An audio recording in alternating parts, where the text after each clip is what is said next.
Hello everyone, welcome to my YouTube channel math with Reena ma'am. आज हमारी compound interest की third class है। आज की क्लास में भी हमने जो सेकंड क्लास में दर निकालना सीखा था चक्रवर्ती ब्याज की, वही सेम टाइप हम आज की क्लास में भी करेंगे। उसमें क्या था, हमारा गुणा में बढ़ रहा था कि जैसे 2 गुणी इतने दिन में होती है तो 16 गुणी किस दर से होगी, दर बताएं, है ना। इतना समय में इतनी गुणी होती है, इतने समय में इतनी गुणी होती है। ये वाले सवाल हमने कल करे थे। आज की क्लास में हम क्या करेंगे कि हमें मिश्र धन दे रखा है कि 2 साल में 3 साल में हमारा ये मिश्र धन हो जाएगा, उससे अगले साल हमारा मिश्र धन ये होगा। तो वही राशि 3 वर्ष में 6800 रुपये और उसी दर से वही राशि 4 वर्ष में 7480 रुपये हो जाती है। तो चक्रवर्ती ब्याज की दर ज्ञात करो। देखो, चक्रवर्ती ब्याज का एक फंडा है कि हाँ, चाहे कितने ही वर्ष बाद का ब्याज हमें या मिश्र धन दे रखा है, वह उससे अगले वर्ष के लिए मूलधन का काम करेगा। ये चीज सबको पता है, क्योंकि वह उसका जो ब्याज है वो जोड़ के जितना अमाउंट हमें मिलता है वो हमें दे रखा है, यानी कि हमें मिश्र धन दे रखा है। ठीक है, तो अब यहाँ पे देखो एक चीज, ये है 3 साल बाद, 3 साल बाद मिश्र धन कितना है, 6800 रुपये। ठीक है, अब क्या है कि 4 साल बाद कितनी हो रही है, 4480 रुपये। यहाँ पे देखो, यहाँ तो एक ही साल है, एक ही साल है ना, क्योंकि यहाँ से 3 साल यहाँ तक हो गए और यहाँ से 4 साल बाद दिया है ना, 4 साल बाद 7480 रुपये हो जाती है। यानी कि 6800 रुपये थे हमारे तीसरे साल में और 7480 रुपये हमारे 4 साल में मिश्र धन। तो ये वाला जो ब्याज होगा, इन दोनों का अंतर होगा, वो हमारा 1 साल का ब्याज होगा और 1 साल के लिए हमारा मूलधन क्या होगा, ये वाला रुपए। क्योंकि चक्रवर्ती ब्याज का यही सेम कॉन्सेप्ट होता है कि जो हमारा मिश्र धन है वही अगली साल मूलधन का काम करेगा। तो यहाँ पे ये वाला मिश्र धन है, ये हमारा मूलधन बन जाएगा अगली साल के लिए। ठीक है, तो अब यहाँ से हमारा मूलधन क्या आ गया, 6800 रुपये। ठीक है, और ब्याज क्या आ गया, ब्याज घटा लेंगे, 7480 माइनस 6800, ब्याज हमारा कितना आ गया, 680 रुपये, है ना। तो अब देखो, मूलधन है हमारे पास, ब्याज है हमारे पास, समय है 1 वर्ष, तो दर निकालनी है तो हम दर निकाल लेंगे। तो दर कैसे निकालते हैं, 680 बटा 6800 गुणा 100, ये आ जाएगी हमारी दर। 2 जीरो से कट गई हमारी 2 जीरो, 68 से कट गया 10 पे, तो यहाँ से हमारी दर कितनी आ गई, 10%। ठीक है, जो हमारा है सेकंड ऑप्शन में। तो जब भी हमें ऐसे सवाल दे रखे हों कि 3 साल में इतना या 2 साल में इतना और 3 साल में इतना, जब 1 साल का अंतर दिया हो सालों के बीच में, तो जो हमारा पहली वाला जो मिश्र धन होगा वो हमारा मूलधन का काम करेगा और ये हमारा साधारण ब्याज का क्वेश्चन बन जाएगा। ठीक है, क्वेश्चन नंबर 2, कोई राशि 2 वर्ष में 1460 रुपया हो जाती है और उसी दर से वह 3 वर्ष में 1606 रुपये हो जाती है। तो चक्रवर्ती ब्याज की दर ज्ञात करो। तो सेम देखो, यहाँ पे 2 वर्ष बाद कितनी, 1460, इस 14 से 60 के 1 साल बाद कितनी, 1606, है ना। यहाँ पे बीच में अंतर कितना है, 1 साल का। तो 1 साल से राशि 1460 से कितनी होगी, 1606। तो अब यहाँ पे देखो, मूलधन हमारा कितना हो जाएगा, 1460, और यहाँ से ब्याज हम निकाल लेंगे। तो ब्याज कितना हो जाएगा, 1606 माइनस 1460, हमारा ब्याज कितना आ गया, 1606 माइनस 1460। तो इसमें से घटाएंगे तो कितना बन जाएगा, 146 रुपये। अब देखो, ब्याज आ गया 146, मूलधन है हमारा 1460, समय है 1 वर्ष, तो सेम हम अपनी दर निकाल लेंगे, 146 बटा 1460 गुणा 100, जीरो से कट गया हमारा जीरो, 146 से कट गया 146, तो कितनी दर आ गई, 10% हमारी आ गई दर। ठीक है, तो इस तरीके से हम अपनी दर निकाल लेंगे। जब कंटिन्यू 2 साल का, 3 साल का, 4 साल का हमें मिश्र धन दिया हो चक्रवर्ती ब्याज का, तो हम इस तरीके से अपनी दर निकाल लेंगे। चक्रवर्ती ब्याज में दर निकालना बहुत आसान है, एक बार सिर्फ कॉन्सेप्ट को समझना है कि हाँ हमें क्या दे रखा है और किस तरीके से हमें पूछ रखा है। ठीक है, चलिए नेक्स्ट क्वेश्चन देखते, क्वेश्चन नंबर 3। क्वेश्चन नंबर 3, यहाँ पे देखो, पीछे जो भी सवाल करे उसमें हमने क्या थे, कंटिन्यू, जैसे 2 साल का दे रखा था तो 3 साल का भी दे रखा था, 3 का दे रखा था तो 4 साल का दे रखा था। लेकिन अब यहाँ पे हमें क्या दे दिया, 3 साल का दे दिया और 5 साल का दे दिया। अब कैसे करेंगे, अब देखो कैसे करेंगे। देखो 3 वर्ष में कितनी हो रही है, 4,000 रुपये, और 5 वर्ष में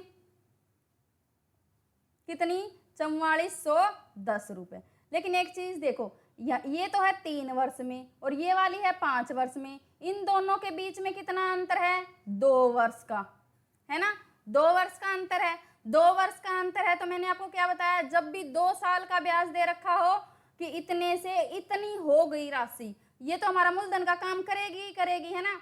चक्रवृद्धि ब्याज में मिश्र धन ही मूलधन का काम करता है, ये चीज को याद रखना हमेशा, ठीक है। तो अब यहाँ पे देखो 4,000 से राशि 2 साल में कितनी होगी, 4410। तो अब देखो 0 से कट गया 0। अब देखो 400 से कितनी होगी, 441, कितने में, 2 साल में। 2 साल है तो हम क्या करते हैं, रूट निकालते हैं, तो रूट निकाल देंगे। तो 400 किसका रूट होता है, 20 का, 441 होता है हमारा 21 का। अब देखो यहाँ पे क्या, कितना ब्याज मिला, एक ब्याज, कितने पे, 20 पे, गुणा 100, 20 पंजे 100, तो यहाँ से दर कितनी आ गई, 5%। तो इस तरीके से जब हमें 2 साल का दे रखा हो तो रूट निकाल देंगे। यहीं पे अगर 3 साल का दे रखा होता तो क्यूब रूट निकाल देते, ठीक है। ऐसे करेंगे जब हमें मिश्र धन दे रखा हो और दर हमसे पूछ रखी हो। चलिए नेक्स्ट क्वेश्चन देखते हैं, क्वेश्चन नंबर 4।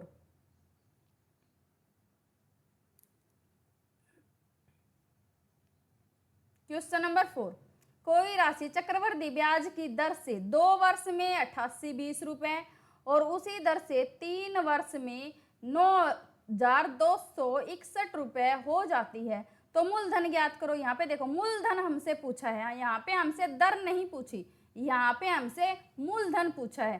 तो क्या है, दर निकाल के इसका मूलधन निकाल लेंगे, करके देखते हैं। जो देखो यहाँ पे 2 वर्ष बाद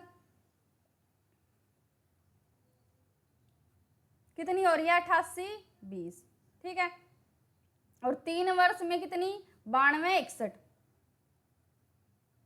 इन दोनों के बीच अंतर कितना, 1 साल का, है ना, क्योंकि ये 3 साल बाद है और ये है 2 साल बाद, तो इन दोनों के बीच में सेम अंतर, सेम वही 1 साल का हो गया। तो यहां से वही कर लेंगे, मूलधन कितना आ गया, 8820। देखो यहां से मूलधन कितना आ गया, 8820, तो सेम ब्याज क्या आ जाएगा, 9261 में से 8820 घटा देंगे, 441। तो यहां से हमारा ब्याज कितना आ गया, 441। अब क्या करना है, अब तो हमें दर निकालनी है, दर निकाल लेंगे। तो दर निकालेंगे तो 441 बटा 8820 गुणा 100, 0 से कट गया हमारा 0, 441 से कट गया 2 पे, 2 से कट जाएगा 5 पे। तो अब यहाँ से देखो दर आ गई हमारी 5%। अब क्या पूछा है, अब हमसे पूछा है मूलधन, ठीक है। तो अब देखो मूलधन, पहले साल में ब्याज कितना मिला, 5%, तो फ्रैक्शन मेथड से कर लेंगे, 5/100, तो कितनी होगी, 1/20, यानी 20 से राशि हो गई 21 और 20 से फिर से हो गई 21, तो 20 का स्क्वायर 400 और 21 का स्क्वायर कितना, 441। तो अब यहाँ पे देखो 441 की वैल्यू हमें दे रखी है कितनी, 8820, क्योंकि 2 साल है, हमने 2 बार लिखा है ना यहाँ पे, और 2 साल बाद हमारा मिश्र धन कितना है, 8820, यानी कि 8820 कितने के बराबर, 441 के बराबर। निकालना क्या है, 400 के बराबर, क्योंकि यहाँ से हमारा मूलधन कितना आया, 400, तो 441 से कट जाएगा 20 पे, तो हमारा मूलधन कितना आ गया, 8,000 रुपये। जो जो हमें सवाल में दे रखा है वो निकालते जाएंगे, और जो हमसे पूछा है लास्ट में हमारा वो आंसर आ जाएगा, ठीक है। यहाँ से हमें दर नहीं पूछी थी, हमारा मूलधन पूछा था, तो हमने दर पहले निकाल ली, फिर हमने अपना मूलधन निकाल लिया, ठीक है। तो यहाँ से हमारा कौन सा आंसर आ जाएगा, ऑप्शन फर्स्ट।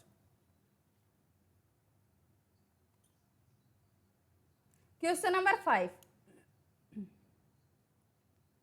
किसी राशि के 2 वर्ष के साधारण ब्याज तथा चक्रवृद्धि ब्याज क्रमशः 8400 और 8,652 है, तो चक्रवृद्धि ब्याज की दर ज्ञात करो। तो यहाँ पे देखो 2 वर्ष के साधारण ब्याज और चक्रवृद्धि ब्याज का अंतर दे दिया यहाँ पे। तो अब देखो 1 साल का चक्रवृद्धि ब्याज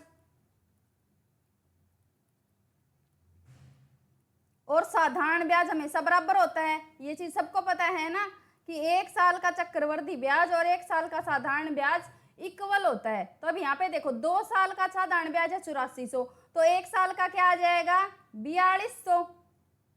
ठीक है, साधारण ब्याज यह आ गया हमारा साधारण ब्याज, इधर लिख लेते हैं। ठीक है, साधारण ब्याज तो ये आ गया पहले साल में, और दूसरे साल में भी साधारण ब्याज तो सेम रहेगा 4200 ही, और चक्रवृद्धि ब्याज पहले साल में तो 4200 और दूसरे साल में 42 तो होगा ही होगा, और जो और ब्याज मिलेगा वो हमें इस 4200 पे ब्याज मिलेगा। तो अब यहाँ पे देखो कितना ज्यादा है, यहाँ पे 8400 से 252 रुपये ज्यादा है ना। तो ये 252 हमें किस पे मिले हैं 4200 पे, तो 252 मिले हमें किस पे 4200 पे, गुणा 100, दर निकाल देंगे, 0 से कट गया हमारा 0, 1 0 से 1 0। अब देखो 21 एकम 21, 21 दूनी 42, 21 दूनी 42, 2 से कट गया 6 पे। तो अब हमारी यहाँ से दर कितनी आ गई 6%। देखिए फिर से देखो यहाँ पे हमें क्या दिया है 2 वर्ष का साधारण ब्याज और चक्रवृद्धि ब्याज। 2 वर्ष का साधारण ब्याज दे दिया 8400 रुपये, 2 वर्ष का चक्रवृद्धि ब्याज दे दिया 8652। तो एक चीज देखो 1 वर्ष का साधारण ब्याज और चक्रवृद्धि ब्याज तो सेम होता है, तो हमने वो निकाल लिया। तो 1 वर्ष का साधारण ब्याज 4200, चक्रवृद्धि ब्याज भी 4200। ठीक है, तो फिर नेक्स्ट ईयर क्या होगा 4200 तो हमें मिलेगा ही मिलेगा, और 4200 पे जो एक्स्ट्रा है ये हमें ब्याज पे ब्याज मिला है। तो यहाँ पे 4200 से कितना एक्स्ट्रा था 252 रुपये, और ये 252 हमें किस पे मिले हैं मूल इस पे ब्याज पे। तो ब्याज है हमारा 4200, इस ब्याज पे ब्याज मिला 252, 252 बटा 4200 हमारी दर आ गई 6%। चलिए नेक्स्ट देखते हैं क्वेश्चन नंबर 6। यहाँ पे आ गई हमारी टाइप 3। जब राशि गुना में बढ़े और समय निकालना हो। देखिए पीछे वाले क्वेश्चन में हमने क्या किया, हमें समय दे रखा था और मिश्र धन दे रखा था, दर हमें निकालनी थी, तो हमने निकाल दिया, हमें कुछ लगा नहीं उसमें, सीधा जो पहले साल का ब्याज था वो उसको मूलधन मान के अपनी दर निकाल रहे थे। अब क्या देंगे कि हमें राशि तो गुना में बढ़ेगी, यानी कि जो हमारा मिश्र धन होगा वो गुना में दे देंगे, या फिर मिश्र धन सीधा दे देंगे, और हमसे समय पूछ लेंगे। वहां पे हमें समय दे रखा था लेकिन दर पूछ रहे थे, यहाँ पे हमें समय पूछेंगे। तो जब समय पूछेंगे तो हम कैसे निकालेंगे वो देखो। देखिए समय में कैसे बढ़ेंगे, ऐसे ऐसे दे देंगे हमें, जैसे कोई राशि 5 साल में 2 गुनी हो रही है तो 4 गुनी कितने साल में होगी, या 8 गुनी कितने साल में होगी, 16 गुनी कितने साल में होगी। इस तरह के क्वेश्चन जब हमारे एग्जाम में आते हैं तो हम उन क्वेश्चन को कैसे करेंगे, यानी कि समय कैसे निकालेंगे, वो क्वेश्चन हम इस टाइप में सीखेंगे। तो इस टाइप के क्वेश्चन हम कैसे करते हैं, मान लो देखो ऐसे दे दिया 5 वर्ष में कोई राशि कितनी हो रही है 2 गुनी हो रही है, ठीक है, और क्या पूछ लिया 16 गुनी कितने साल में होगी। तो अभी यहाँ पे देखो 5 साल में क्या हो रही है 1 से कितनी हो गई 2, 5 साल में अब क्या बोला है 16 गुनी कितने साल में होगी। तो अब यहाँ पे देखो 2 की पावर 1 हो रही है 5 साल में, और 2 की पावर 4 करनी है हमें, तो 2 की पावर 1 होने में टाइम कितना लगा 5 साल। तो क्या करेंगे 5 साल को सीधा सीधा इस पावर से गुणा कर देंगे तो हमारा समय आ जाएगा। तो जब भी हमें ऐसे क्वेश्चन मिले कि जहाँ पे इतनी गुणी हो रही है इतने साल में, तो इतनी गुणी कितने साल में होगी, तो हम सीधा क्या करेंगे जो हमारा बेस है वो बराबर कर लेंगे। ठीक है, बेस बराबर कर लेंगे, जो हमारी पावर आएगी उससे गुणा कर देंगे। मान लो यहाँ पे 2 की पावर 2 होता, फिर क्या करते, तो 2 की पावर 2 है तो 5 बटा 2 गुणा 4 कर देते। ठीक है, यहाँ पे अगर पावर 2 होती, मान लो यहाँ पे बोल देते 4 गुणी है तो 2 की पावर 2 और 2 की पावर 4, तो क्या करेंगे 5 बटा 2 गुणा 4। तो इस तरीके से हम निकालेंगे अपना समय। तो चलिए क्वेश्चन करेंगे तो उससे आपको और अच्छे से समझ में आएगा। क्वेश्चन नंबर फर्स्ट, टाइप 3 का हमारा क्वेश्चन नंबर फर्स्ट। कोई राशि चक्रवृद्धि ब्याज की दर से 5 वर्ष में 2 गुनी हो जाती है तो वह कितने वर्ष में 8 गुनी हो जाएगी। देखो यही सवाल है हमारा।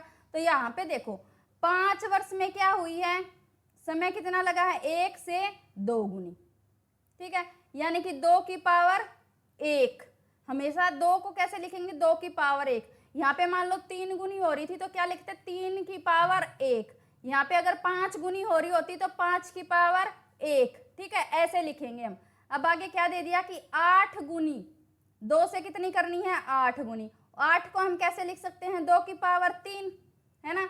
अब यहाँ पे देखो बेस हमारे हैं बराबर, तो समय निकालेंगे तो क्या करेंगे, समय कितना है 5 वर्ष, पावर कितनी 3, तो गुणा 3, तो कितने वर्ष में हो जाएगी, 15 वर्ष में, ठीक है। हमारा समय कितना आ गया, 15 वर्ष, जो है हमारा सेकंड ऑप्शन में। इस तरीके से ही करेंगे जब भी हमें ऐसे क्वेश्चन मिले, ठीक है, बेसिक तरीके से नहीं करेंगे।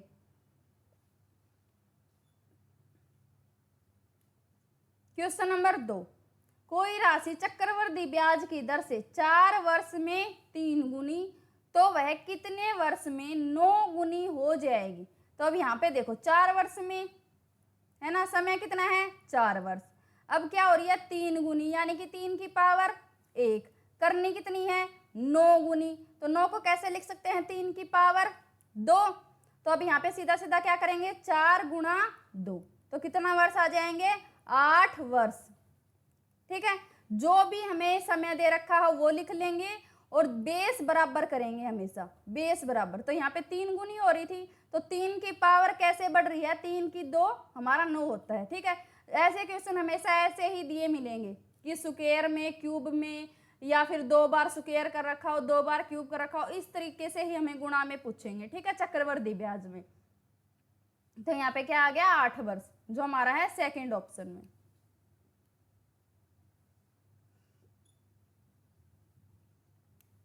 क्वेश्चन नंबर 3, कोई राशि चक्रवृद्धि ब्याज की दर से 4 वर्ष में 9 गुनी तो वह कितने वर्ष में 27 गुनी हो जाएगी। तो अब यहाँ पे देखो क्या है, 4 वर्ष में 1 से क्या हो रही है 9 हो रही है, यानी कि 9 गुनी। अब करनी कितनी है 27 गुनी। तो अब देखो 9 को कैसे लिख सकते हैं, 3 की पावर 2, और 27 को कैसे लिख सकते हैं, 3 की पावर 3।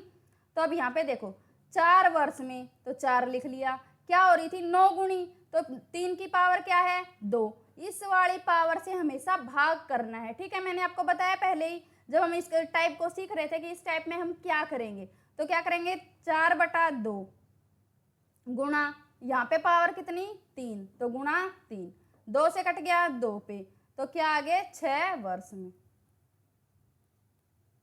तो हमारा है थर्ड ऑप्शन में। चक्रवृद्धि ब्याज के क्वेश्चन हम ट्रिक की मेथड से ही ज़्यादा इजीली निकाल सकते हैं। अगर हम बेसिक मेथड में घुस जाएंगे तो बहुत टाइम लग जाएगा, ठीक है। इसमें कुछ करना है ही नहीं, जितना गुणा दे रखा है बेस बराबर करना है ना, बेस हमेशा बराबर करना है। यहाँ पे क्या है, जो बेस बराबर हो जाएगा, जो पावर है उस हिसाब से ही हमारा टाइम में बढ़ता है, क्योंकि चक्रवृद्धि ब्याज हमेशा गुणा के तरीके से बढ़ता है, ठीक है। चलिए नेक्स्ट क्वेश्चन देखते हैं, क्वेश्चन नंबर 4,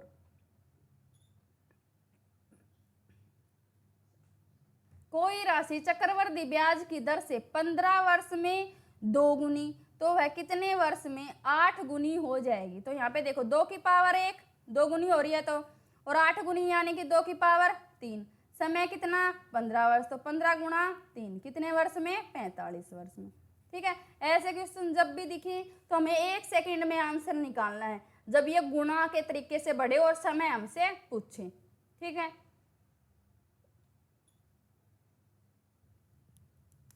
क्वेश्चन नंबर 5, कोई राशि चक्रवृद्धि ब्याज की दर से 3 वर्ष में 4 गुनी तो वह 6 वर्ष में कितने गुनी हो जाएगी। यहाँ पे देखो ये पूछ लिया कि कितनी गुनी हो जाएगी इतने वर्ष में। तो अब यहाँ देखो कोई राशि है चक्रवृद्धि ब्याज की दर से, समय कितना दे दिया 3 वर्ष, ठीक है। कितनी हो रही है 4 की पावर 1, और यहाँ पे हमें 4 की पावर x मान लेते हैं, क्योंकि हमें नहीं पता कितनी गुनी होएगी, लेकिन समय पता है कि 6 वर्ष, ठीक है।